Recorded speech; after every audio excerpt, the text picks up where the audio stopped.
Hello दोस्तों, इस video के माध्यम से आपको हम वृत्त के बारे में सबसे पहले आपको वृत्त के बारे में बताऊंगा कि देखिए वृत्त की आकृति कैसी होती है। तो वृत्त की आकृति एक गोलाकार होती है, गोलाकार शेप में होती है।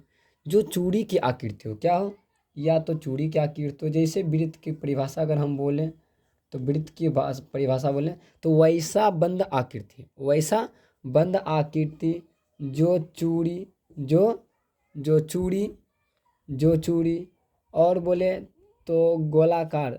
और जो बच्चे लोग घुमाते हैं ना, चलाते हैं, साइकिल जो चलाते हैं, साइकिल का पहिया, साइकिल का पहिया, साइकिल का पहिया, साइकिल का पहिया जैसी जैसी आकृति को वृत्त कहते हैं। क्या कहते हैं? वृत्त कहते हैं, वृत्त कहते हैं दोस्तों।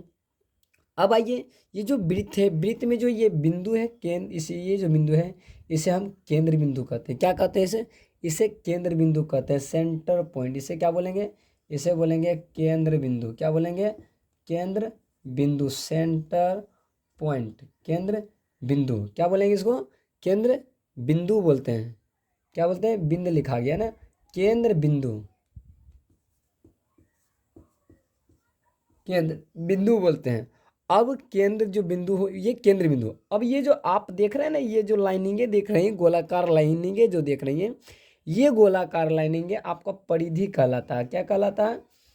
परिधि कहलाता है। क्या कहलाता है? परिधि। ये क्या कहलाता है? परिधि। अब केंद्र से परिधि तक की दूरी, केंद्र से जो परिधि तक की दूरी है उसे हम त्रिज्या कहते हैं। क्या कहते हैं? उसे त्रिज्या, त्रिज्या उसे क्या कहते हैं? उसे हम त्रिज्या कहते हैं। केंद्र से परिधि तक की दूरी लिख लेना दोस्तों, परिभाषा त्रिज्या का, कि केंद्र से परिधि तक की दूरी को क्या कहेंगे? केंद्र से परिधि तक की दूरी को क्या कहेंगे? त्रिज्या कहते हैं। केंद्र से परिधि तक की दूरी को क्या कहेंगे? त्रिज्या कहते हैं।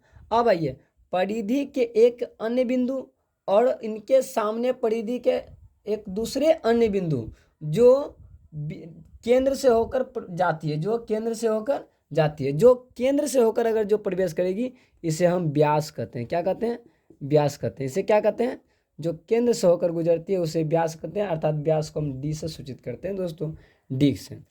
ठीक है, डी से। अब यहाँ से हम दिमाग लगाइए, थोड़ा सा सोचिए। केंद्र से परिधि तक की जो दूरी था उसे हम त्रिज्या कहें, तो हम कह सकते हैं कि इधर भी त्रिज्या है तो इधर भी त्रिज्या है। तो हम यहाँ से एक सूत्र का निर्माण करेंगे, सोचेंगे, समझेंगे कि हम अगर ये त्रिज्या और त्रिज्या को जोड़ दें, ये त्रिज्या और त्रिज्या को जोड़ दें तो ये डी के समान हो जाएगा कि नहीं। तो हम कह सकते हैं, इसीलिए डी बराबर कितना? 2r, अर्थात डी बराबर 2r कह सकते हैं। अर्थात यहाँ से निकाल सकते हैं कि व्यास बराबर कितना होता है? 2 गुना त्रिज्या। व्यास बराबर 2 गुना त्रिज्या, व्यास बराबर 2 गुना त्रिज्या। यहाँ से त्रिज्या भर निकालेंगे तो d/2 होगा। अब यहाँ से हम ये भी कह सकते हैं, नोट पॉइंट में लिख लेंगे बाबू, नोट पॉइंट में आप लिख लीजिएगा। आप कह सकते हैं कि त्रिज्या जो है व्यास का आधा होता है। त्रिज्या जो क्या होता है? व्यास का आधा। त्रिज्या व्यास का आधा होता है, मगर व्यास जो है त्रिज्या का दुगना होता है, मगर व्यास जो है क्या होता है? त्रिज्या का दोगुना होता है। ठीक है, अब यहाँ से आप समझेंगे बातों को कि अब परिधि किसे कहेंगे? क्या कहेंगे बाबू? परिधि किसे? हमने तो त्रिज्या समझा, व्यास समझा कि किसे कहते हैं। ठीक है, अब परिधि एक और समझ लीजिए। परिधि समझने से पहले एक और चीज समझ लीजिए कि जो केंद्र से ना होकर प्रवेश गुजरती है, जैसे मान लीजिए कोई रेखा इससे गुजर गया, तो इस रेखा को आप क्या बोलिएगा? तो इस रेखा को हम कहते हैं जीवा। क्या कहते हैं? जो केंद्र से होकर ना गुजरती है उसे क्या कहेंगे? जीवा। और सबसे लंबी जीवा को हम व्यास कह सकते हैं, मगर व्यास को जीवा नहीं कह सकते, इतना ध्यान दीजिए। सबसे लंबी जीवा को व्यास कह सकते हैं, मगर व्यास को जीवा नहीं कह सकते हैं। यहाँ से हम कह सकते हैं कि एक वृत्त में कितने त्रिज्या? तो अनंत त्रिज्या। एक वृत्त में कितने व्यास? तो अनंत व्यास। एक वृत्त में कितने जीवा? तो अनंत जीवा। तो एक बारी लिख लेंगे दोस्तों, फिर से देखिए, समझ आइए और फिर से लिख लीजिए कि वृत्त में अनेक त्रिज्या होती है, अनेक त्रिज्या। वृत्त में अनेक त्रिज्या, वृत्त में अनेक व्यास, अनेक व्यास। दोस्तों ध्यान से सुनिएगा, वृत्त में अनेक व्यास। आप वृत्त में अगर जीवा की संख्या बोले तो जीवा भी अनेक होगा, जीवा भी अनेक, जीवा भी अनेक। वृत्त में अनेक व्यास, अनेक जीवा, अनेक त्रिज्या। और वृत्त में जो बना कोण, वृत्त में जो बना कोण होता है, वृत्त में जो बना कोण होता है वो कितना डिग्री का होता है? 360 डिग्री। टोटल एक वृत्त के, एक सर्किल के अंदर में कितने डिग्री का कोण बनता है? 360 डिग्री का कोण बनता है। क्या बोलता है?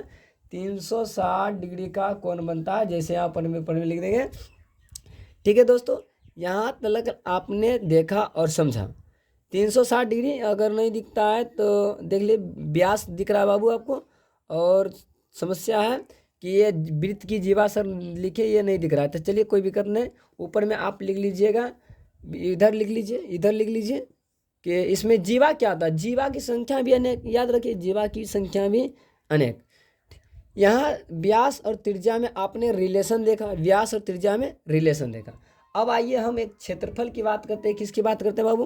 क्षेत्रफल की बात करते हैं कि इसका क्षेत्रफल क्या होगा, इसका क्षेत्रफल क्या होगा, इसका क्षेत्रफल क्या होगा। देखिएगा, अगर हम इसकी क्षेत्रफल की बात करें तो वृत्त का क्षेत्रफल, वृत्त का क्षेत्रफल की बात करें, वृत्त का अगर क्षेत्रफल की बात करें तो क्षेत्रफल का सूत्र होता है पाई आर स्क्वायर।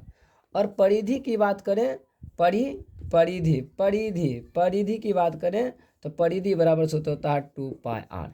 अर्थात परिधि किसे कहेंगे? मान लीजिए एक ये वृत्त है, मान लीजिए ये एक वृत्त है, और यहाँ एक कोई लड़का खड़ा है, और यहाँ से प्रारंभ किया, चलना शुरू किया, और यहाँ करके और फिर यहाँ पे आके रुक गया, फिर यहाँ प्रारंभिक बिंदु पे ही आके रुक गया। तो एक चक्कर में तय की गई दूरी, एक चक्कर में, ये लड़के द्वारा एक चक्कर में तय की गई दूरी को ही क्या कहते हैं? परिधि कहते हैं। क्या कहते हैं? परिधि कहते हैं। एक चक्कर में तय की गई दूरी को हम क्या कहते हैं? परिधि कहते हैं। तो आपने क्षेत्रफल और परिधि और यहाँ व्यास के बारे में जो सूत्र पढ़ा है, इनसे संबंधित जो भी रिलेटेड सवाल है मैं उन सवालों को करता हूँ। देखिएगा दोस्तों, अगर आपसे कोई बोल दे, ध्यानपूर्वक सभी सूत्रों को ध्यान में रखिएगा कि क्षेत्रफल पाई आर स्क्वायर होता है, परिधि 2 पाई आर होता है। ठीक है, ध्यान से देखिएगा कि अगर कोई आपसे सवाल बोल दे, कोई सवाल बोल दे कि एक नंबर में कोई सवाल बोल दे, एग्जाम्पल अगर बात करें, कोई सवाल बोल दे कि वृत्त की त्रिज्या, वृत्त की त्रिज्या, वृत्त की त्रिज्या 7 मीटर है, तो क्या क्या आपसे पूछ सकता है? एक नंबर में पूछ सकता है कि इसकी व्यास कितना है, 2 नंबर में पूछ सकता है कि इसका क्षेत्रफल कितना है, 3 नंबर में पूछ सकता है कि इसकी परिधि कितना है, परिधि पूछ सकता है। ठीक है दोस्तों, क्या पूछ सकता है? परिधि पूछ सकता है। तो आइए हम इस सवाल को हल करते हैं। तो हम तो जानते हैं कि व्यास को डी से सूचित करते हैं, और व्यास बराबर सूत्र हम जानते हैं कितना होता है? 2r होता है, त्रिज्या का 2 गुना। तो 2r रखेंगे, 2r जब धरेंगे हम तो 2 गुना त्रिज्या का मान कितना दिया हुआ, देखिए यही तो त्रिज्या है, यही तो त्रिज्या है। त्रिज्या का मान 7, 7 दूनी 14 मीटर। कितना हो जाएगा बाबू? 14 मीटर। इधर उधर आप ध्यान नहीं भटकाइए। अगर आपको खुद सीखना है, स्ट्रगल करना है, तो आप इधर ध्यान दीजिए। कितना साधारण सा हिसाब है, बहुत आसान है, सिंपल हिसाब है। अब ये क्षेत्रफल की बात कर रहा है, किसकी बात कर रहा है? अगर क्षेत्रफल की हम बात करें, क्षेत्रफल अगर निकालेंगे बाबू तो क्षेत्रफल बराबर सूत्र होता है 2 पाई आर स्क्वायर होता है। कितना होता है? पाई आर स्क्वायर। यहाँ से पाई का मान धरेंगे 22/7, अगुना त्रिज्या का मान धरेंगे, कितना होता है त्रिज्या का मान? पाई का मान 22/, देखिए क्षेत्रफल ध्यान से देखिएगा कि क्षेत्रफल का मान कितना होता है सूत्र के अनुसार से? पाई आर स्क्वायर होता है। पाई का मान धरेंगे 22/7, त्रिज्या स्क्वायर है तो 7 को 2 मरते लिखेंगे, एगो 7 से गेलो तो 62 54 154 होलो। आज क्षेत्रफल ने बाबू, क्षेत्रफल का ये जो यूनिट इकाई होती है वो मीटर में होती है। मीटर स्क्वायर देंगे, क्या देंगे? मीटर स्क्वायर देंगे। क्या देंगे? मीटर स्क्वायर देंगे, मीटर स्क्वायर। क्या देंगे? Metre square. ये जो मात्रक होती है ये मीटर स्क्वायर में होती है क्षेत्रफल का। और ये परिधि एक लंबाई होती है। क्या होती है? परिधि एक लंबाई। तो परिधि बराबर सूत्र 2 पाई आर, 2 गुना पाई का मान 22/7, त्रिज्या के मान 7।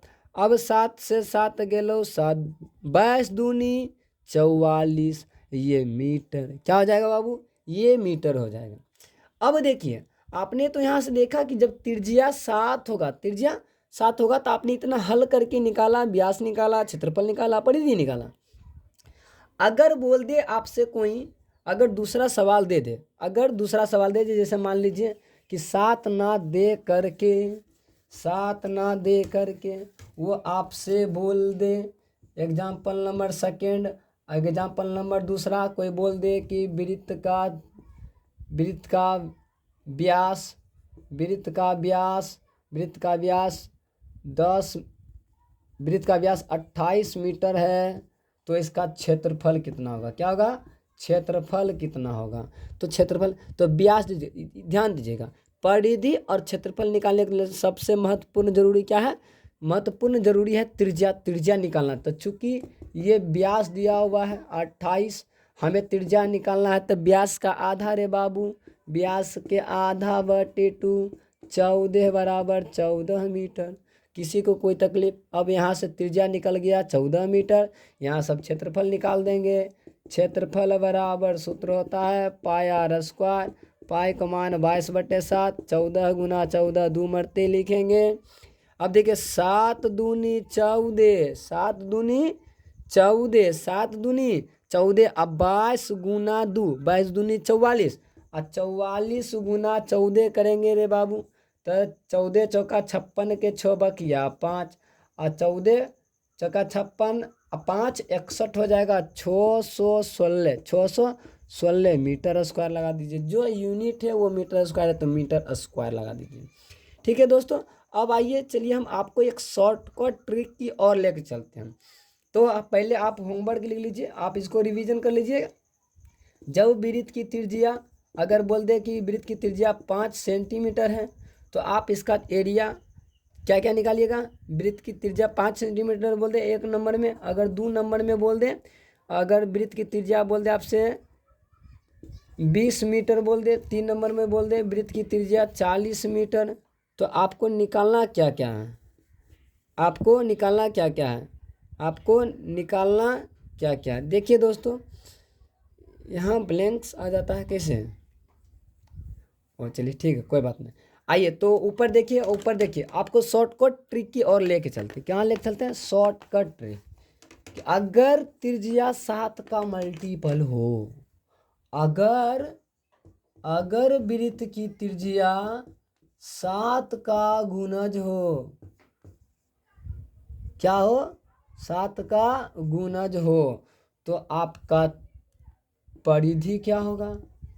तो आपका क्षेत्रफल क्या होगा? ये निकालने के लिए ज़रूरत नहीं है, ज़्यादा हल करने की ज़रूरत नहीं है दोस्तों। तो त्रिज्या सीधा सीधा लिखिए, सीधा सीधा त्रिज्या लिखिए। यदि 7 होगा तो परिधि 44 से 154। इसको रट लीजिए ट्रिपलेट मान करके, जिस तरह से आप पाइथागोरस प्रमेय में ट्रिपलेट मानते हैं ना, उसी तरह से इसको आप रट लीजिए। 7 44 154, 7 44 154। रटने की जरूरत, आप 20 मरते बोलिए ऑटोमेटिक याद हो जाएगा। ठीक है, जैसे अब मान लीजिए कोई त्रिज्या बोल दिया, वृत्त का त्रिज्या 14 मीटर, कितना बोल दिया? 14। तो आप हल करने के लिए जाइएगा, सूत्र लगाने के लिए जाइएगा। अगर ये ट्रिपलेट अगर आपको याद रहेगा तो बोलिएगा सर ये 7 जन ये 2 गुना करेंगे ना तो 14 आ जाएगा।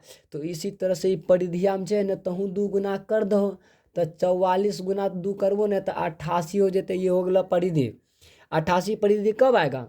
जब वृत्त की त्रिज्या 14 होगा। अब सर तब क्षेत्रफलवा की होते हैं? तो क्षेत्रफल हमेशा स्क्वायर में होता है बाबू। तो ध्यान दीजिएगा, यहाँ 2 का गुना मल्टीपल कितने का है? 2 का। तो 2 का स्क्वायर कितना? यहाँ 4 का मल्टीपल आपको करना पड़ेगा। कितना का? 4 का। 154 में अगर 4 का मल्टीपल करते हैं बाबू तो 616 आता है। 616 कब रे? जब वृत्त की त्रिज्या 14 होगा तो क्षेत्रफल 616 होगा। अब मान लीजिए कि वृत्त की त्रिज्या 21 बोल दे, तो अब बोलिए 21 बोल रहा है, तो अब कितना का मल्टीपल? 3 का मल्टीपल। तो परिधि कितना का मल्टीपल होगा? 3 का मल्टीपल। 44 दिया 132 रे बउआ। उसके बाद क्षेत्रफल कितने का मल्टीपल होगा?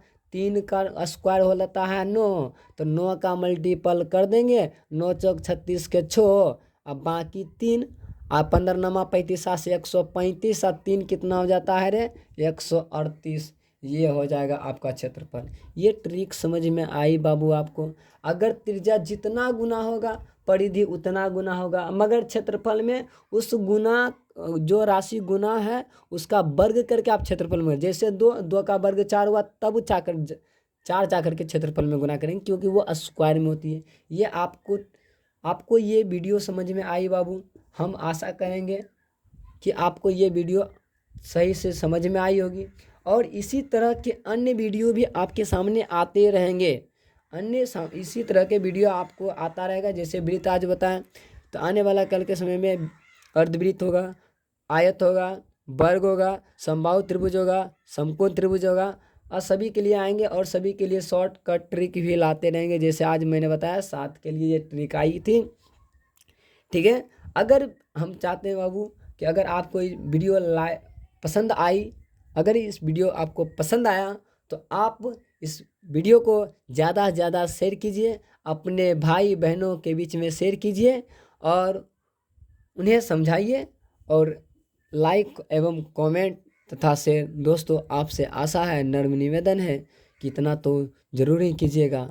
अभी इलेक्शन है बाबू, तो कोई भी वोट अगर मांगने के लिए आता है तो उस समझे या ना समझे तो आप वोट देने के लिए जेबे करते हैं। तो आप यहाँ तो समझ ही गए होंगे, समझे। आशा है कि हमें आपकी समझ गए होंगे। तो प्लीज़ आपके एक लाइक और एक शेयर, एक कमेंट से आपकी ज़िंदगी और प्लस हमारी ज़िंदगी की राहों का उज्जवल भविष्य हमेशा उज्जवल ही रहेगा। थैंक्स दोस्तों।